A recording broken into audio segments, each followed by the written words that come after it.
estamos viviendo un tiempo marcado por Dios, señalado por Dios, en el cual en el mes de mayo ha sido una línea divisoria entre, por un lado, la decisión como iglesia de encarrilarnos más apegado a las exigencias de Dios, y por otro lado las promesas de Dios de brindarnos su bendición, lluvias retenidas, abrir un ciclo de cosecha. Y a veces pensamos que las promesas de Dios implican eliminación de adversidades, y ahí nos confundimos muchas veces y nos perdemos. Por eso vamos a Josué capítulo 1, para que la palabra nos instruya en esta. Josué capítulo 1.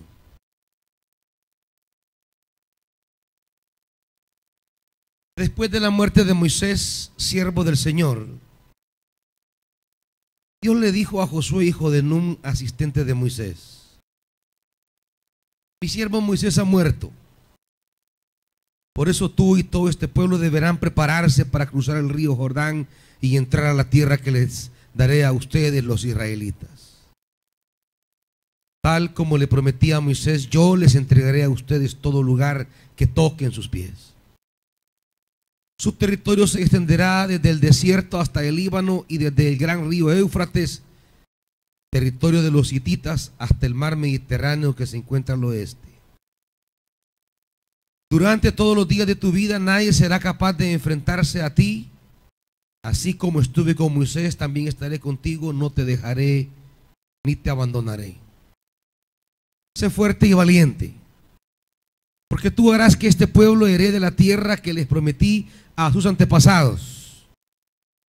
Solo te pido que tengas mucho valor y firmeza para obedecer toda la ley que mi siervo Moisés te mandó. No te apartes de ella para nada. Solo así tendrás éxito donde quiera que vayas. Padre,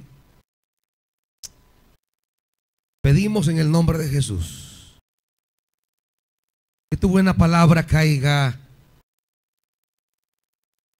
como rocío sobre nuestra vida, como fuego purificador, como luz en nuestras tinieblas,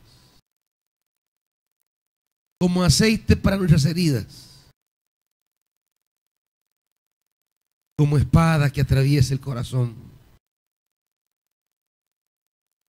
Padre, háblanos, enséñanos y guíanos, y prepara nuestro corazón en el nombre de Jesús. Amén.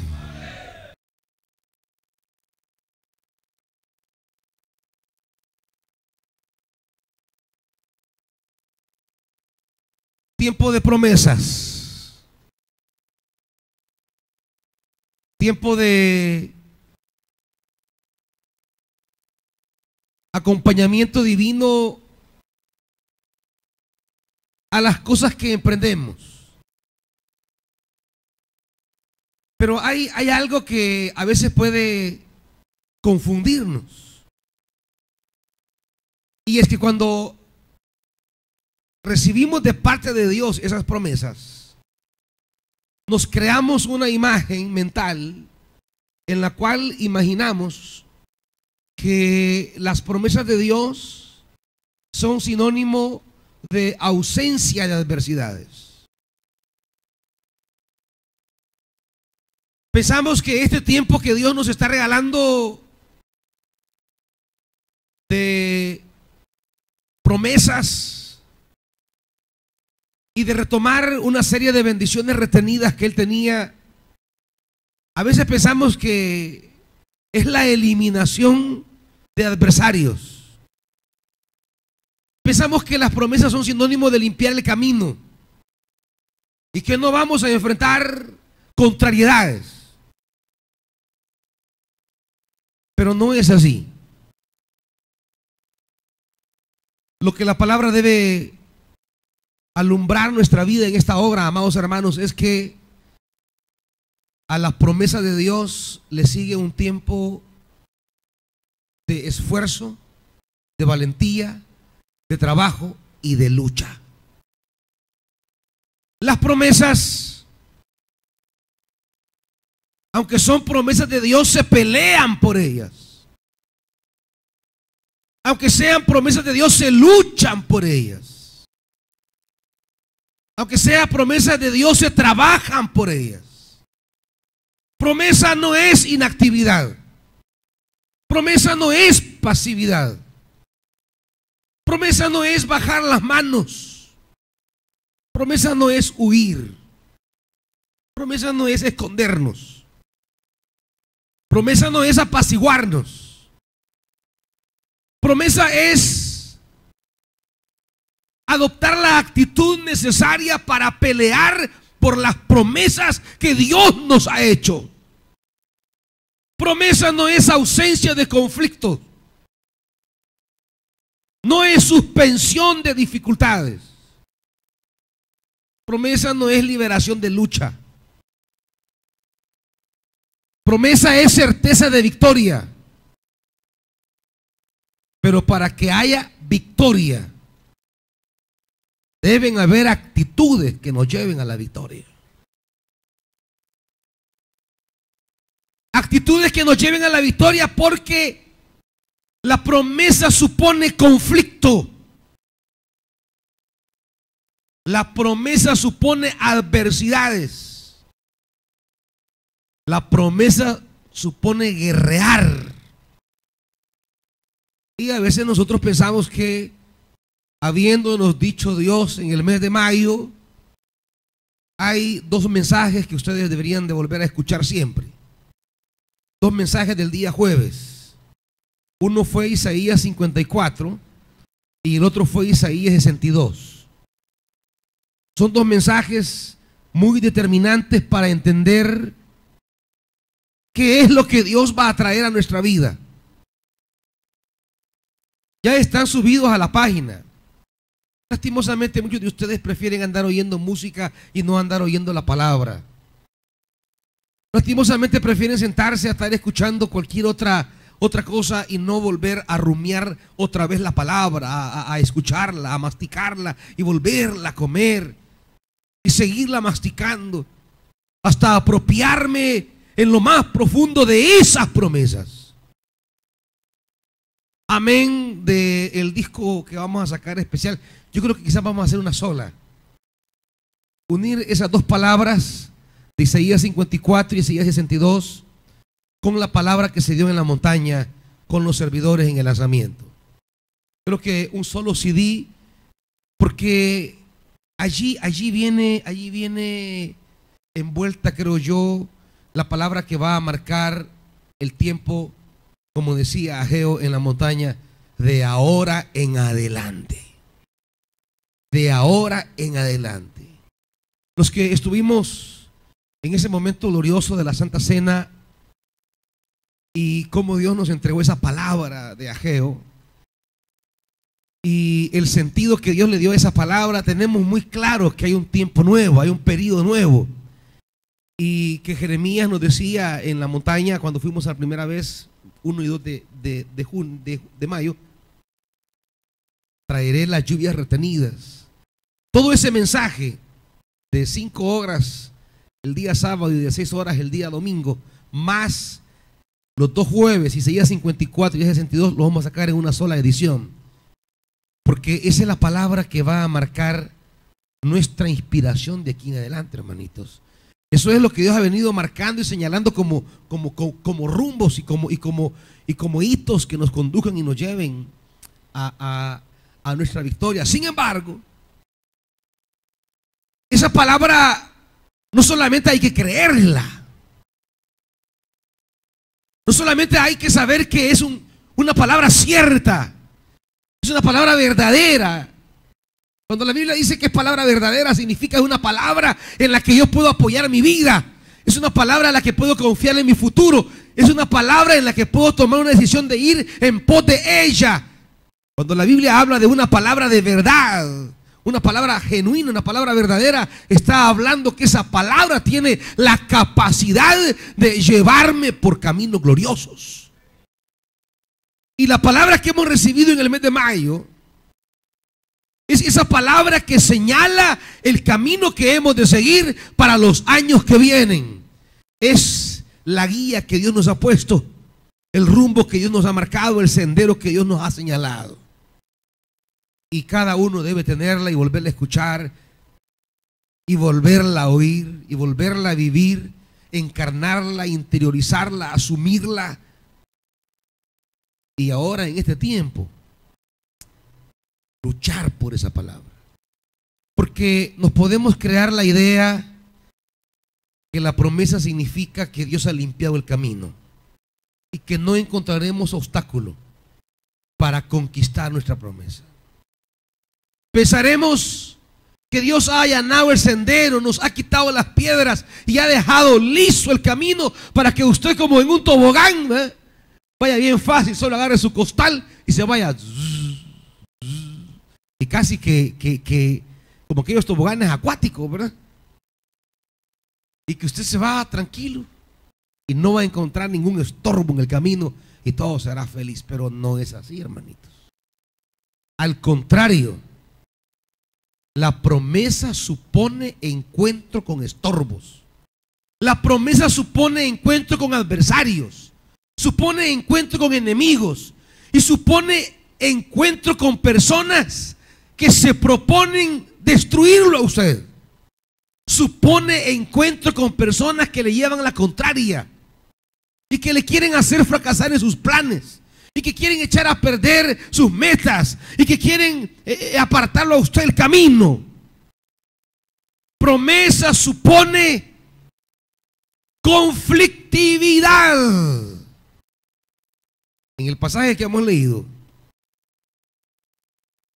Dios le dice a Josué: se ha cerrado una etapa. La muerte de Moisés, en la perspectiva divina, no son pérdidas, son cambios de etapas. Para Dios, indudablemente para Josué es la pérdida de su mentor. Para Israel es la pérdida de su libertador. Pero para Dios, la muerte de Moisés es solamente una nueva etapa en la vida de Israel. Las cosas no las mira Dios como las miramos nosotros. Dios tiene una perspectiva distinta a los acontecimientos que suceden en nuestra vida.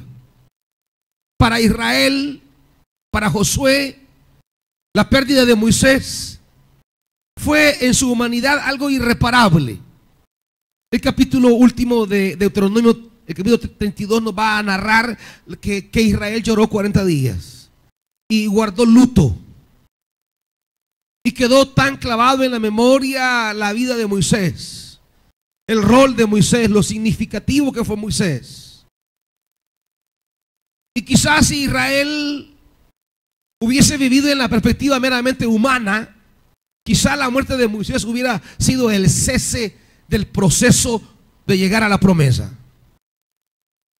Quizás si Dios no estuviese dirigiendo la vida de Israel, quizá la muerte de su líder hubiera sido el cese de la marcha victoriosa a la tierra prometida. Sin embargo, aunque existan personas que Dios use para guiar su vida, usted debe entender que debe buscar y anhelar al único que al final debe guiar sobre todas las cosas su vida, y ese es el Señor, hermanitos.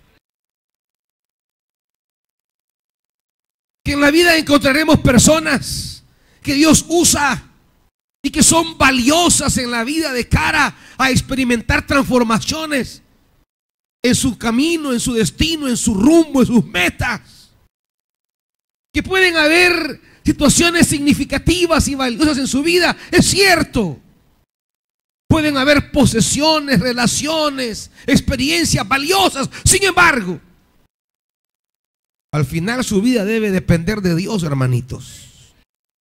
Al final de todas las cosas, su vida debe estar ligada a Dios, porque si su vida está restringida a esas posesiones o a esas relaciones, cuando esas relaciones mueran, también usted morirá.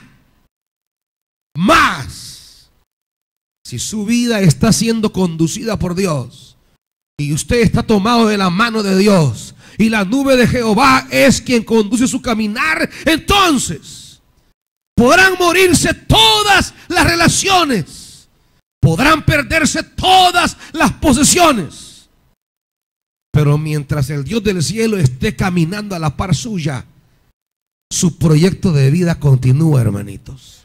Su proyecto de vida sigue, su itinerario de promesa continúa. Para Israel, la muerte de Moisés fue una pérdida. Para Dios es solo un cambio de etapa. Para Dios es cerrar un capítulo y abrir un nuevo capítulo. Para Dios la muerte de Moisés significó que quedaba atrás la esclavitud en Egipto, quedaban atrás los 40 años en el desierto.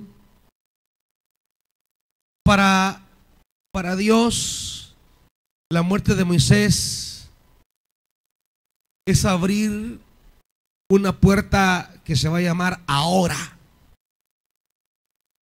Ahora pues, mi siervo Moisés ha muerto. Ahora tú, Josué, ahora tú, levántate. La muerte de Moisés es pasado, pero es un ahora. Cuando Dios no está guiando su vida, hermanito, sino que su vida camina al ritmo de personas o de cosas, y estas personas o cosas pasan de su vida nunca queda en el ahora, siempre queda en el ayer. Por eso hay gente que no avanza, hay gente que no camina, que no progresa, porque quedó clavada en el ayer. Estaba ligado a la pérdida de esa relación, estaba ligado a la pérdida de esa posesión. Su vida era ella, su vida era él, su vida era eso. Y al quedar ya en el pasado, muerto él, ella o eso, también él quedó allí en ese pasado. Más para Dios, la muerte de Moisés es un ahora para Josué. Mi siervo Moisés ha muerto. Ya lo lloraron, ya guardaron luto. Ahora tú. En la mente de Dios las pérdidas son tiempos nuevos. En la mente de Dios la pérdida es aperturar una etapa nueva. Perdió su empleo, perdió una relación, perdió una familia, perdió una propiedad. ¿Qué ha perdido? ¿Va a morirse con la pérdida? ¿Se perderá con la pérdida? ¿Morirá usted también con esa muerte? O usted dirá, bueno, ahora, en la pérdida, en la perspectiva de Dios, las pérdidas de cosas, por muy valiosas que sean. Dígame si no era valioso Moisés para Israel. Tan valioso que un día Dios quería destruir a Israel. Dios se enojó muchísimo y le dijo a Moisés: hey, apártense de ahí ustedes, apártense, porque ahorita voy a consumir a estos necios. Y Moisés se puso entre Dios y el pueblo y le dijo: yo no me apartaré, le dijo. No destruyas a este pueblo. ¿Qué va a decir la gente? que tú los sacaste de Egipto y no los pudiste meter en la tierra. ¿Qué va a decir la gente? Y comenzó, imagínense, Moisés comenzó a generar conciencia a Dios, a hacer que Dios considere la decisión que ha tomado. Imagínense la importancia de un hombre de Dios. Puede hacer entrar con Dios un diálogo de evitar que Dios tome una decisión o realice algo que Él ha dicho. Y comenzó Moisés a decirle a Dios: Señor, pensalo bien. Señor, imaginad qué van a decir. Señor, pero es que mira. Y comenzó Moisés a querer convencer a Dios y lo convenció. Esa era la importancia de Moisés para Israel. Sin embargo, un día va a llegar a su final. Todo lo humano se termina, solo lo divino queda. Por muy importante que sea, por muy valioso que sea, por muy vital que sea, todo terminará.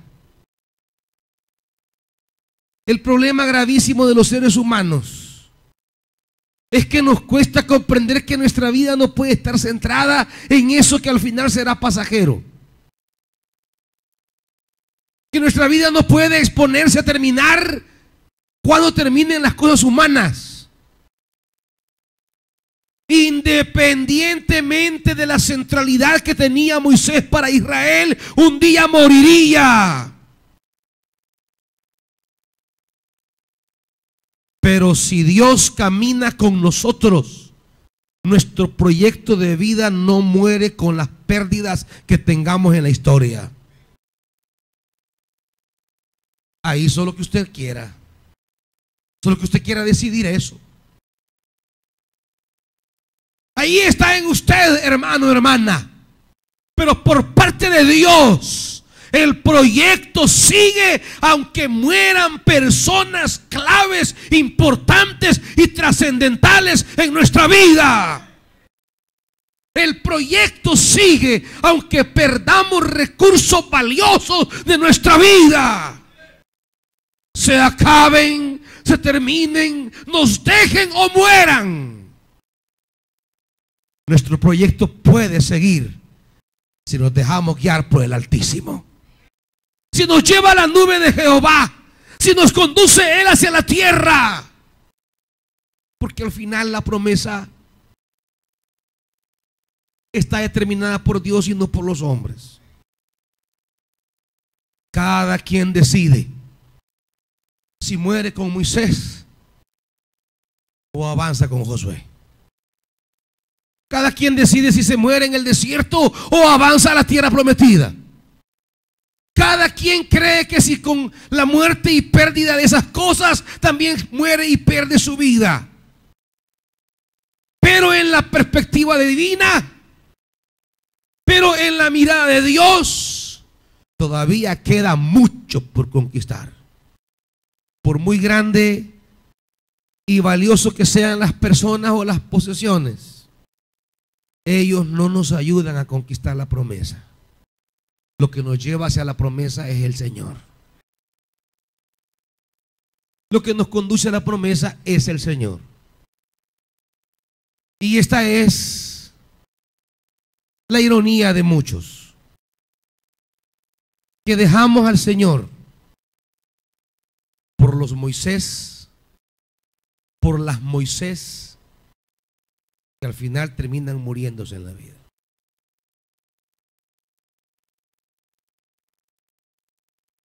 Por el trabajo, por beneficios, por posesiones. Y cuando todo eso se acaba, también se acaba el proyecto de nuestra vida. Sean esposos, novios, hijos o hijas. De pequeños son su alegría, pero sus hijos van a crecer Hoy le pone la ropa que usted quiere, le da la comida que usted quiere, van donde usted dice, hacen lo que usted dice. Pero un día van a tomar ellos sus propios caminos, van a tomar sus propias decisiones. Y quizás muchas de ellas van a ir en contra de lo que usted quiera. Van a tomar sus propios proyectos. Hoy quizás su hijo o su hija puede ser el todo para usted. Pero usted nunca será el todo para ellos. Porque ellos van a tomar un día su camino. Y una de las cosas más difíciles como padre o como madre es que usted pasará a un segundo plano después. Y cuando pasa a un segundo o tercer plano, en el orden de prioridades, muchos padres experimentan el fin de su vida. Porque habían puesto en su hijo la esperanza, la alegría, su futuro. Y luego descubre que preparó a un hijo que va a hacer feliz a otra persona, que buscará darle vida y felicidad a otra persona. Y de repente usted verá que su hijo o su hija va a hacer cosas para esa persona que jamás hizo por usted. Y que quizás usted hasta se lo pidió. Y le dijo, no, ¿cómo va a creer? Y de repente va a ver que a la otra persona se lo hace con una normalidad. Hijo, barré la casa. ¿Cómo va a creer? Y la mujer lo va a tener barriendo. Hijo, arreglame mi cuarto. ¿Cómo va a creer? Y a la mujer le arregla todas sus cositas. Hasta le plancha la ropita. Cuando a usted jamás le planchó nada. Hijo, hazme un masajito en los pies. Uy, guácala. Y a esa mujer se lo va a besar.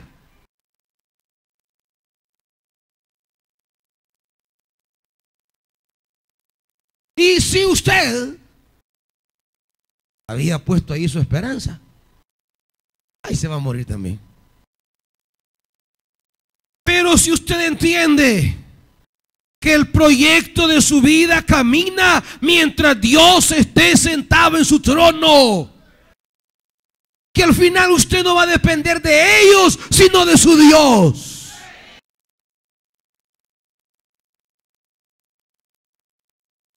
Que al final su promesa no está en manos de los hombres, sino en manos de Dios. Por eso no vale la pena perder el tiempo con los seres humanos. No vale la pena pasar enojados, resentidos, amargados o discutiendo con los seres humanos, porque al final la promesa no depende de ellos. No pierda su tiempo por las pérdidas, por los daños o por cualquier cosa que los seres humanos le hayan hecho. Al final no depende de ellos su promesa. Concéntrese en Dios y en su promesa.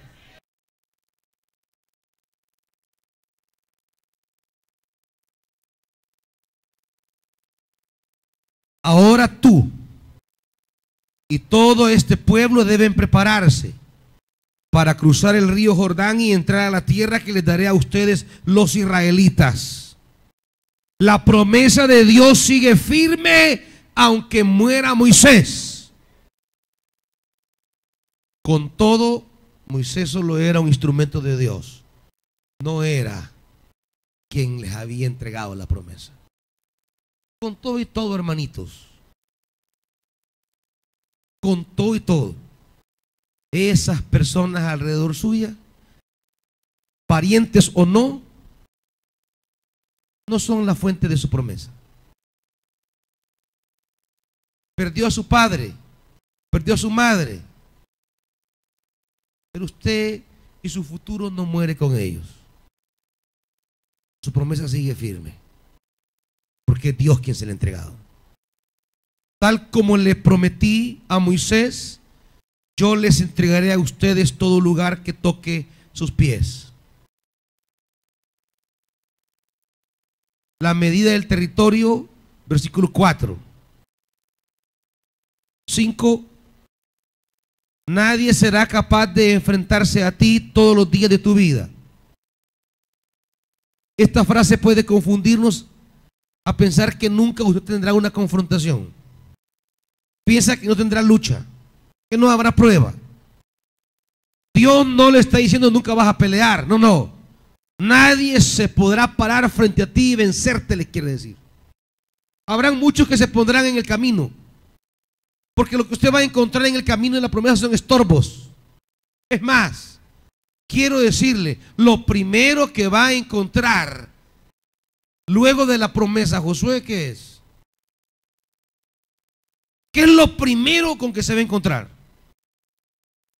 Lo primerito, Dios le va a decir: prepárate para entrar a la tierra que yo he prometido. ¿Y qué es lo primero que Josué va a encontrar? ¿Cómo? El río Jordán. Es lo primero. Versículo 2. Deberán prepararse ¿para qué? Antes de entrar a la tierra, ¿qué deberán cruzar? El río Jordán. Un río acaudalado. Y la parte, fíjese bien, la parte por la que ellos van a cruzar es la parte más caudalosa. La parte por la que ellos van a cruzar es la parte más amplia del Jordán. Fíjese esto.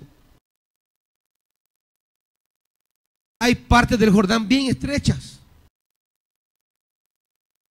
pero la parte por la que Dios puso a Israel para atravesar el Jordán era la parte más ancha, más honda.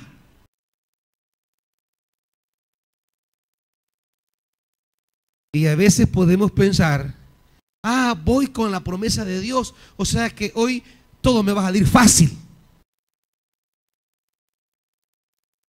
Dios me ha dado la promesa, el camino más corto. No, hermanitos. Con lo primero que Israel se encuentra es con el desafío de cruzar la parte más ancha del río Jordán. Cualquiera pudo esperar la parte más pachita o la parte más angosta para facilitar la promesa.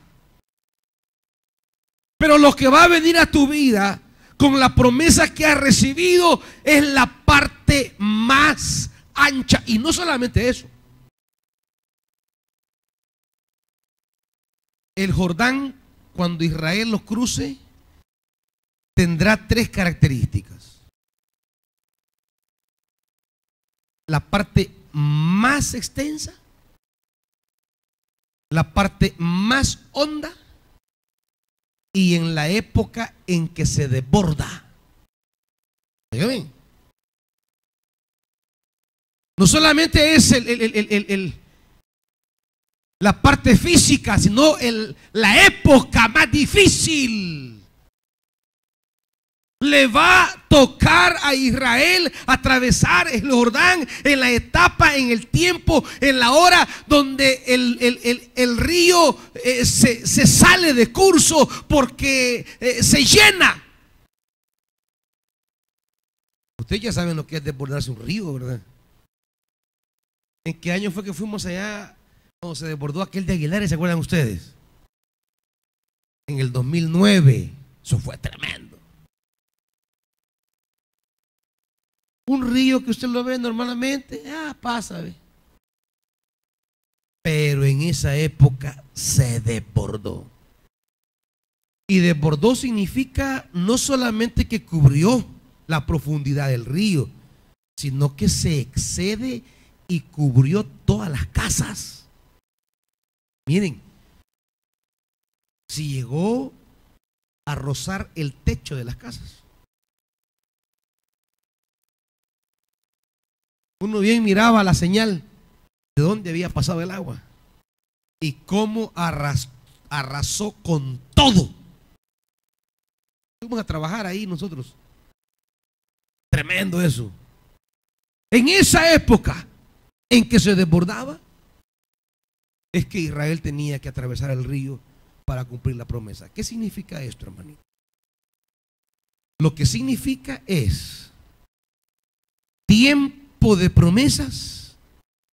No esté esperando ausencia de conflictos ni mejora de condiciones.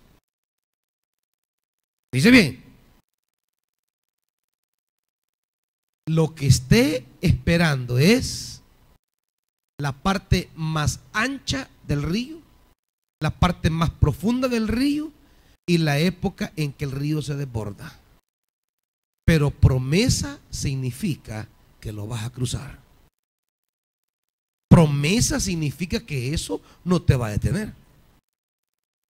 Promesa significa que eso no te va a amedrentar.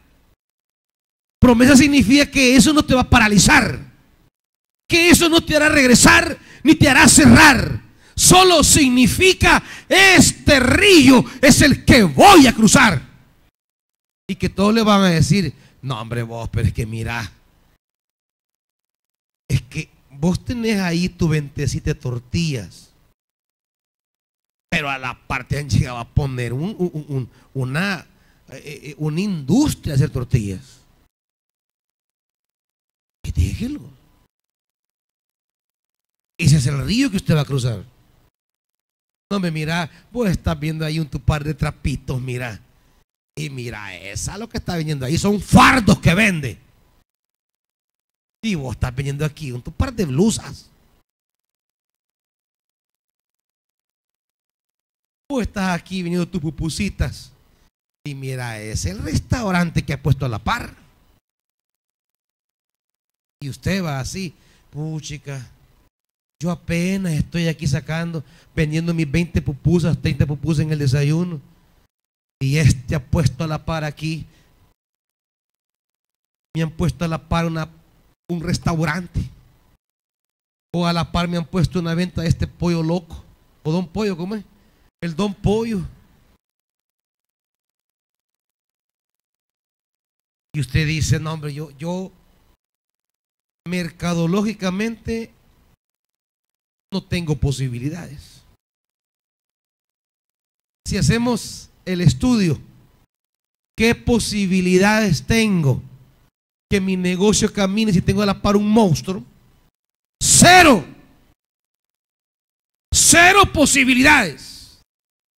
Pero la pregunta es: usted va a cruzar el río porque hay condiciones favorables en ese río para que usted lo cruce. Usted va a cruzar el río porque tiene la capacidad para cruzarlo, o usted va a cruzar el río porque, aunque parezca imposible cruzarlo, Dios le ha dicho: lo cruzarás.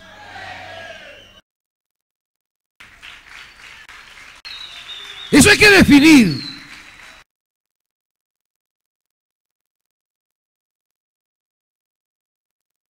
Porque si nos atenemos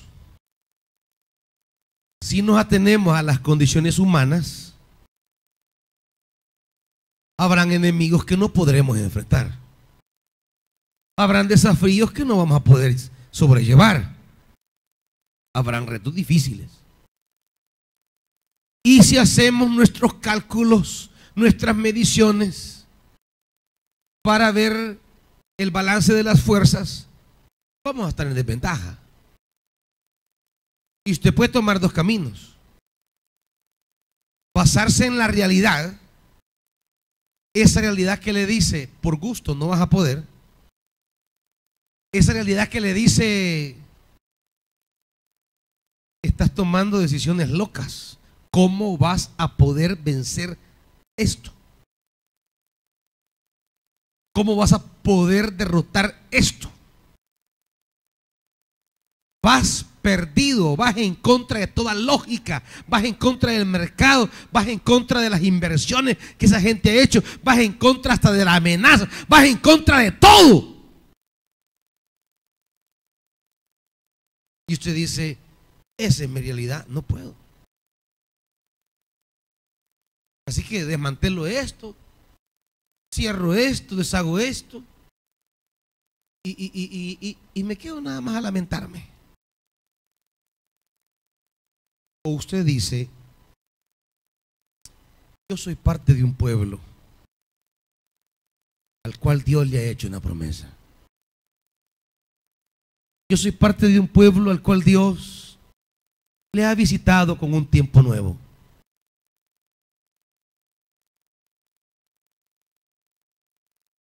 Y yo soy parte de ese pueblo al cual Dios ha llamado para que nos acerquemos más sinceramente a Él, para que le obedezcamos más de corazón. Y yo soy parte de un pueblo al que Dios ha visitado con promesas y nos ha dicho, van a cruzar. Yo traeré. La gloria postrera será mejor que la primera. Desde hoy yo los bendeciré. Lluvias retenidas. Yo soy parte de ese pueblo. Lo que tengo por delante es un Jordán ancho, hondo y desbordado. Pero mi Dios me ha dicho, ese es el Jordán que vas a cruzar. Y yo lo voy a hacer. Y yo me meteré. Y yo no regresaré. Y no daré marcha atrás. No claudicaré. No clausuraré. No me estancaré. Avanzaré. Porque esa es la promesa. Amados hermanos, quizá estás viendo Jordanes en torno tuyo y te da miedo. ¿Por qué da miedo en la humanidad? Un río desbordado no es fácil. Da temor que se lo lleve la correntada. Todos tenemos miedo que nos lleve el río.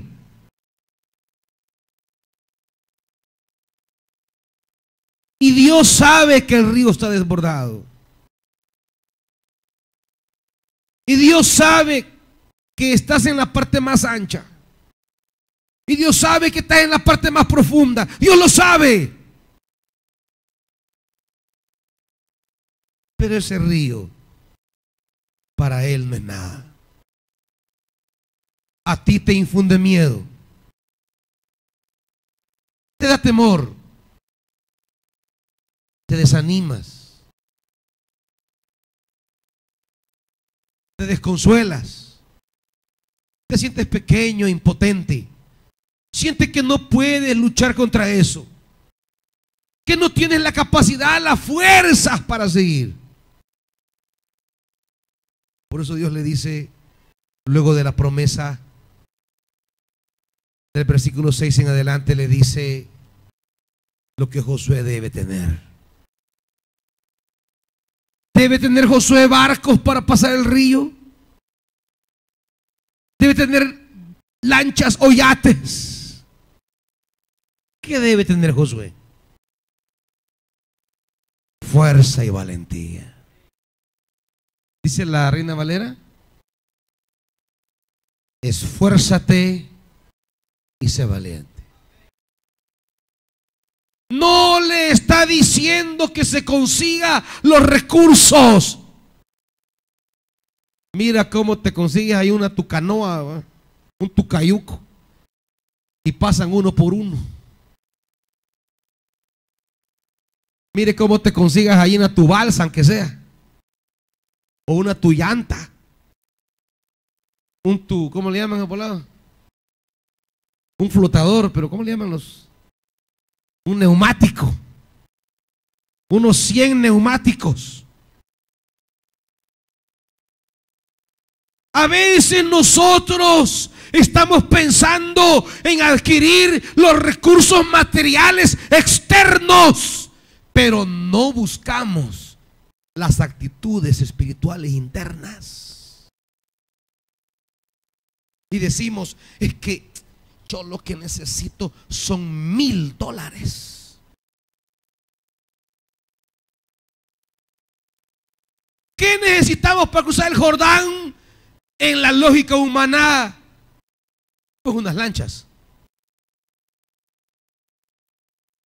No le dice Dios a Josué: corten árboles, hagan lanchas y crucen. No. A veces nosotros estamos preocupados por decir: ¿qué necesito? ¿Cuánto necesito? Y nos movemos al nivel externo. ¿Por qué? Andamos en la preocupación material de los recursos. No, mira, yo con 1000 bolas resuelvo todo. Fíjense cómo llegamos nosotros a hablar. Fíjense bien, para que entiendan lo grave que a veces cometemos errores. A veces llegamos a creer que la solución de lo que estoy pasando es el pisto. Ahora, en términos humanos, es así. ¿Cómo era solución para Josué conseguirse una su lancha para pasar? Sin embargo, en la perspectiva espiritual, esa no es la solución. O sea, que hay gente que dice: no, mira, yo con 1000 bolas arreglo mi problema.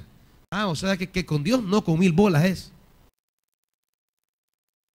O sea que te pueden ofrecer los $1000 aunque Dios no lo tomes en cuenta. Fíjense cómo hablamos nosotros. No, mira, yo ahorita resuelvo esto con $5000. Yo 10,000 bolas y asunto resuelto. O sea, ¿qué queremos decir? Mi solución no es Dios. Mi solución no es mi espiritualidad. Mi solución no es obedecer a Dios. No es meterme con Dios. Es reunir esto y asunto arreglado. Qué manera de pensar tan excluyente de Dios. Y después decimos: ¿por qué estamos así?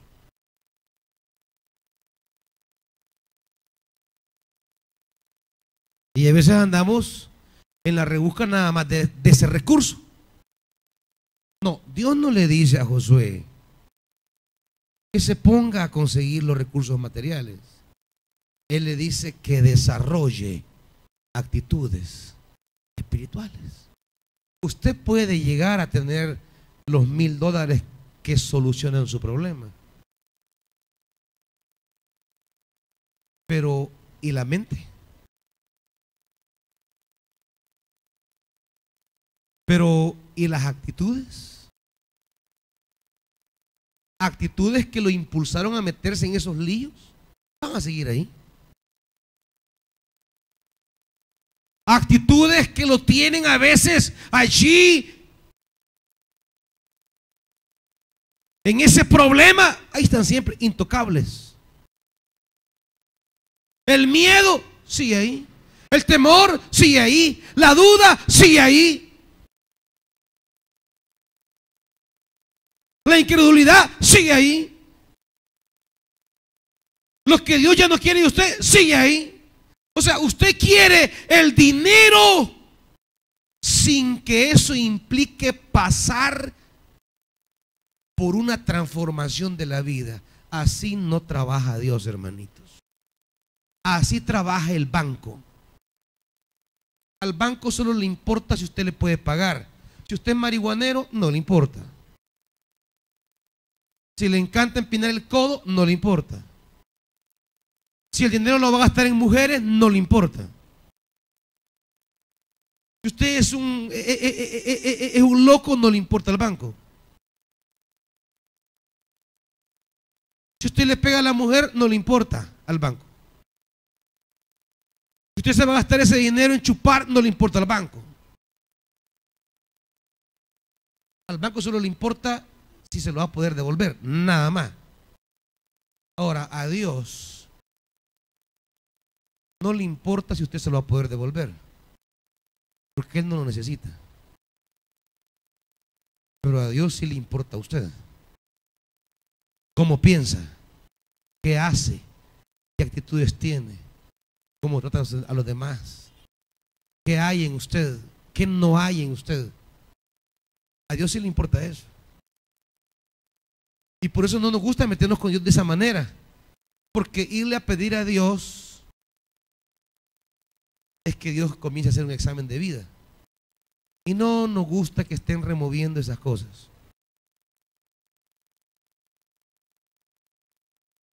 Como cuando va donde la mamá, ¿verdad? Mire, mamá, fíjese que yo quería si me podía dar otra vez aquello. Y empieza la mamá: ¿y qué hiciste con aquello que te di? Y empieza usted: ay, ya viene otra vez usted, ¿me lo va a dar sí o no? Mire, mamá, fíjese que aquello que hice, ¿te acordás que te dije? ¿Qué hiciste? No, mire, no hablemos de eso ahorita. Hablemos de aquí en adelante. ¿Me lo va a dar sí o no? O sea, queremos las cosas sin que eso implique ordenar ciertas cosas. Dios no trabaja así. Si usted quiere trabajar con la banca, vaya. Con los hombres, vaya. No le van a decir: mire, usted es rencoroso. No crea que le van a pasar una clínica espiritual en el banco. Mire, usted ve pornografía y usted oye perreo y usted anda odio en su corazón y usted fuma y usted dejó tirado el servicio. No. El banco no le va a importar. Le vale. A Dios sí. Dios le dice: sé fuerte y valiente. 7. Solo te pido que tengas mucho valor y firmeza. Esfuerzo y valentía. Por eso me gusta el binomio en la Reina Valera. Solamente, ¿qué le dice el 7? Esfuérzate y sé valiente. Le está pidiendo dos actitudes. Le está pidiendo dos comportamientos. Dos maneras de ser. Dios quiere que Josué sea de cierta manera, no que tenga ciertas cosas. Si usted quiere resolver conforme a los hombres las cosas, los hombres le van a preguntar: ¿y cuándo tenés? Dios le va a decir: ¿y cómo sos?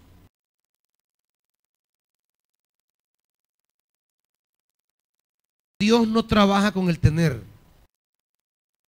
Sí que tenemos nosotros, hermanito. Dios trabaja como estás. Por eso no buscamos a Dios a veces para resolver los problemas, porque nos va a decir: ¿cómo estás? ¿Dónde estás? ¿Se acuerda en el Edén? Dios va a buscar al hombre y ¿qué pregunta a Dios? ¿Dónde estás? ¿Qué haces? ¿Quién sos? ¿Qué estás haciendo? Y esas preguntas nos incomodan. Nos incomodan. No queremos decirle a Dios dónde estamos. No queremos decirle con quién estamos. No queremos decirle cómo estamos.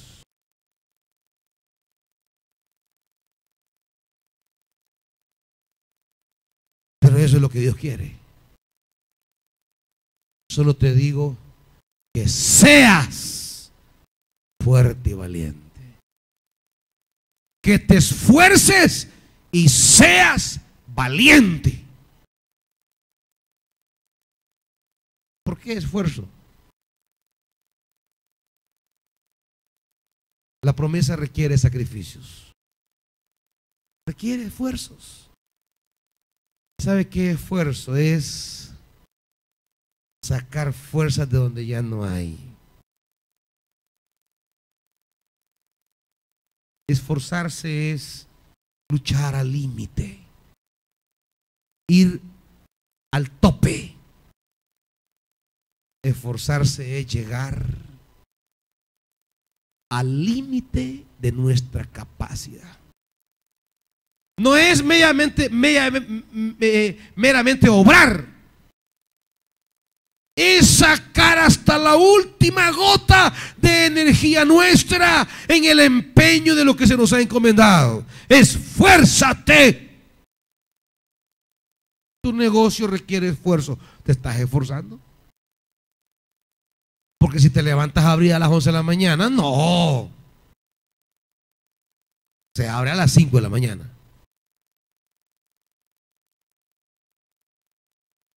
Señor, quiero tu promesa.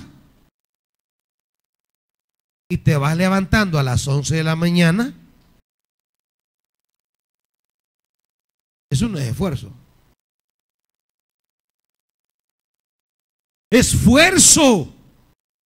Tus estudios jóvenes requieren esfuerzo. Irse al cine no es esfuerzo. Irse a la puerta del diablo no es esfuerzo. Irse para los chorros allá en la cueva de los chorros no es esfuerzo.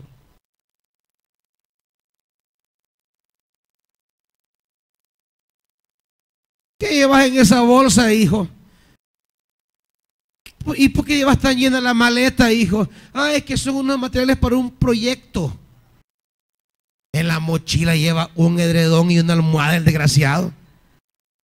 Es el proyecto que lleva para la escuela.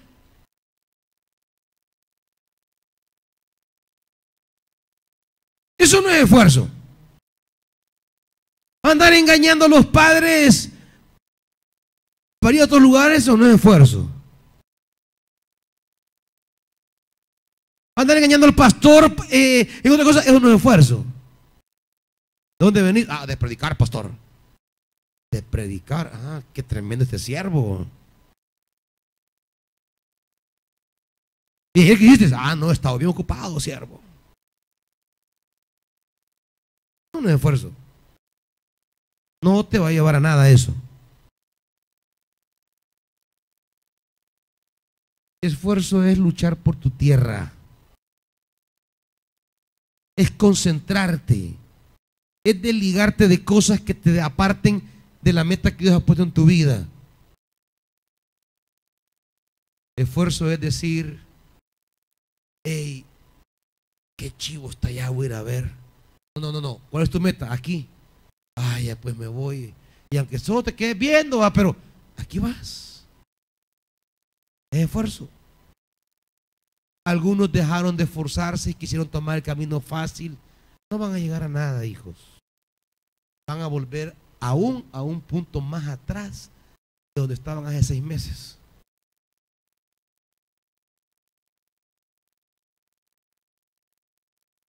¿Sabes por qué es esfuerzo? Porque a veces pasarán cosas en tu casa que te van a desanimar, que te van a confundir. Pero si tú dices, Dios me llamaba a ser esforzado. Mujeres esforzadas, hombres esforzados, que no deciden tomar el camino más fácil a la vuelta de la esquina,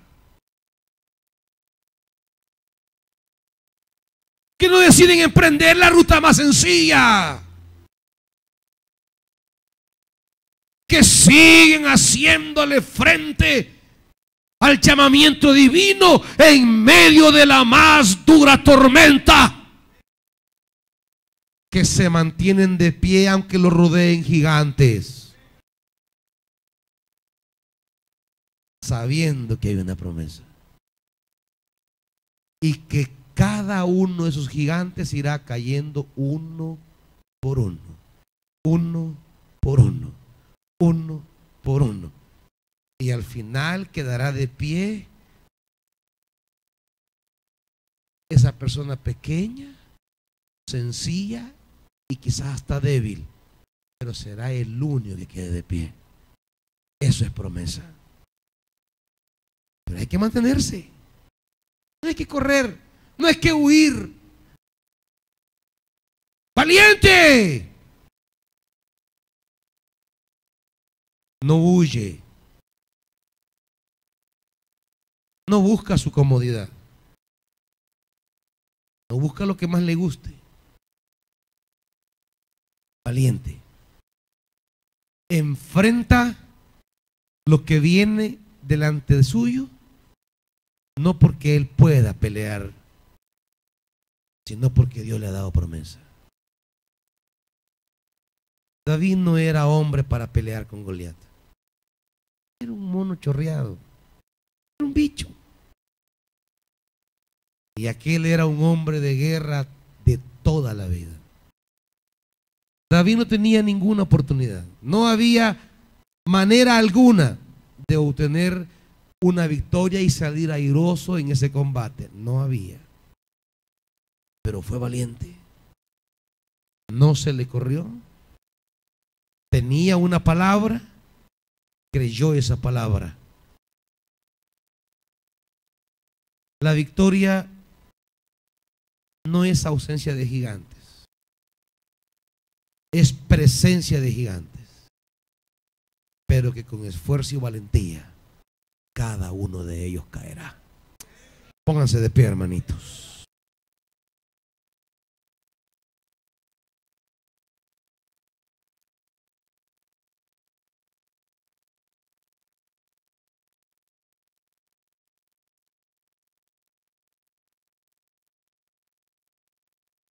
Quizá has recibido las promesas, has recibido la palabra y te encuentras en este momento en un callejón sin salida. Te encuentras con un Jordán desbordado que quiere arrastrarte y llevarte, y tú sin poderte defender ni agarrarte de nada.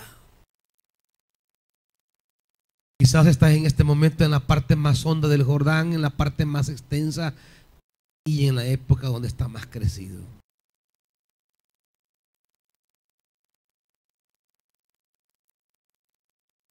La pregunta es, ¿vas a desistir? ¿Vas a regresarte? ¿Vas a renunciar? ¿O vas a pelear?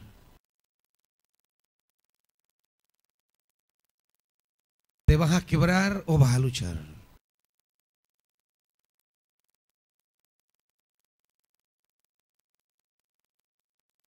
¿Cuántos gigantes rodean tu vida en este momento?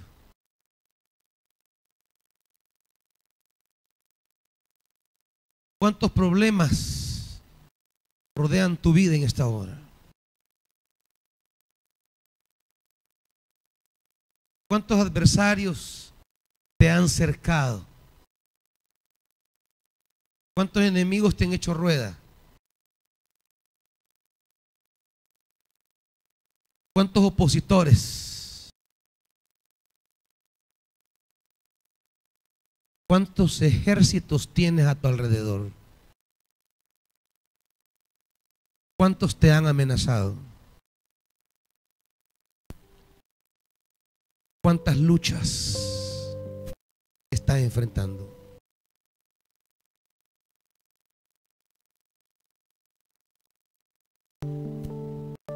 ¿En qué parte honda del río te encuentras en este momento?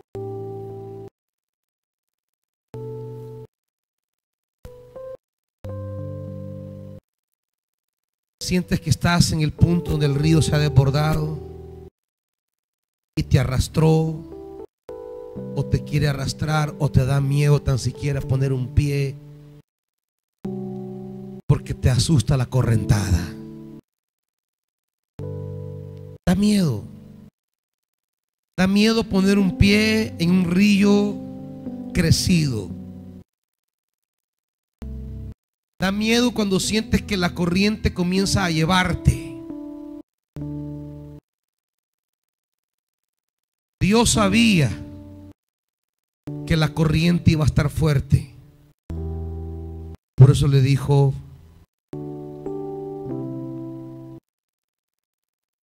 esfuérzate y sé valiente. Mas la Biblia dice que si el arca va delante de nosotros,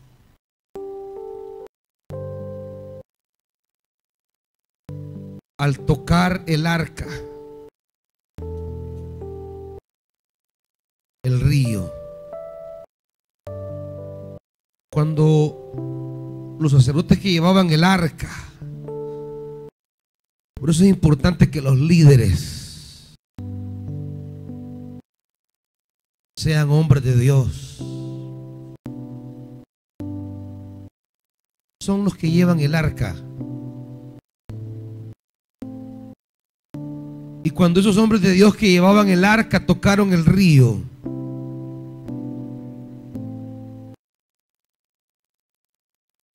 el río se abrió.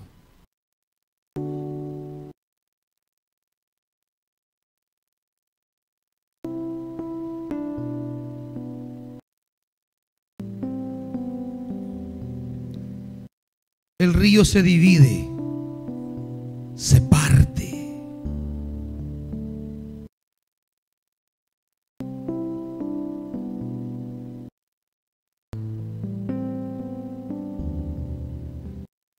Y el pueblo entra. Mientras el arca vaya con nosotros, no le tengas miedo a esa corriente que te arrastra.